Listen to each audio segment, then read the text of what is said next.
નમસ્કાર મિત્રો, ગુજરાત હાઈકોર્ટમાં આજે એક મહત્વપૂર્ણ મુદ્દા પર ચુકાદો હાથ ધરવામાં આવી રહ્યો છે.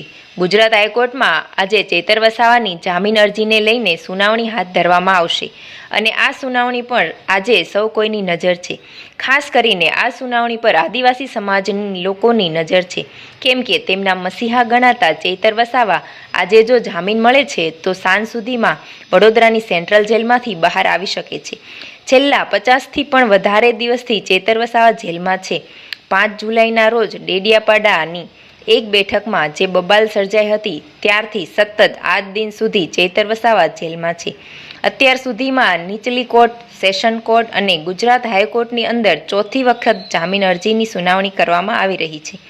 પહેલી સુનાવણી દરમિયાન કેસની સુનાવણી માટે સરકારી વકીલ દ્વારા સમય માંગવામાં આવ્યો હતો, ત્યારે બીજી સુનાવણી વખતે કેસનો નંબર ન લાગતા સુનાવણી મોકૂફ રાખવામાં આવી હતી અને ત્રીજી વખત ફરી સરકારી વકીલ દ્વારા એફિડેવિટ રજૂ કરવા માટે સમય માંગવામાં આવ્યો હતો અને આજે રોજ ચોથી વખત ગુજરાત હાઈકોર્ટની અંદર સુનાવણી હાથ ધરવામાં આવી રહી છે અને આ સુનાવણી બાદ ચેતર વસાવા જેલમાંથી બહાર આવશે કે નહીં તે માટે અમારી ચેનલને જોતા રહો અને સબસ્ક્રાઇબ કરતા રહો.